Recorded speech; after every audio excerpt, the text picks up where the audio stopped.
बोल। ऐसा है लिए तो बात कहीं ताकत तो नहीं सही। ऐसा है लिए पढ़ाई लिखाई में मन लगे लागत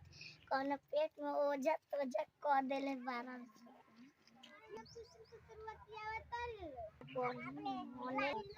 ये तो बतियावत रहनी हो कि पढ़े में मन न खोल लगो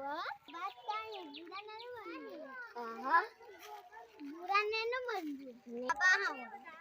वहाँ चल बहुत अच्छा बाबा हो। हाँ चल बाबा बाबा के नाम बटे छुआवन बाबा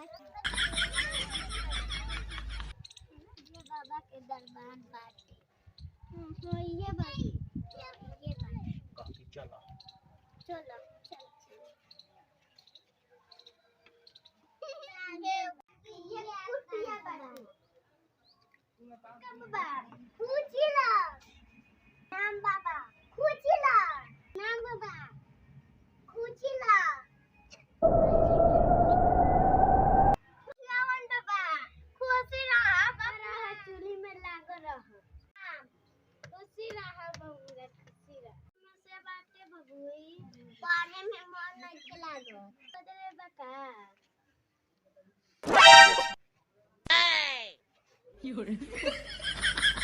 टाइम भपनी कह देले हवा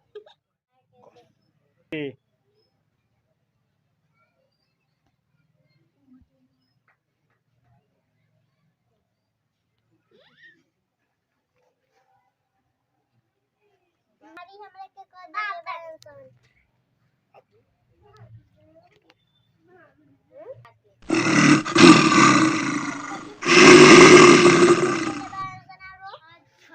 सोमवार के दिन फिर आई प्रणाम बाबा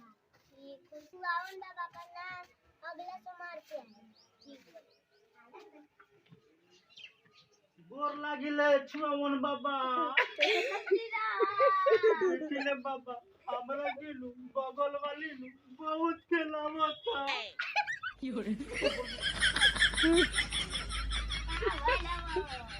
हमरा ऊ हो गल भाई हमरा ऊ हो गल हमरा बचरा के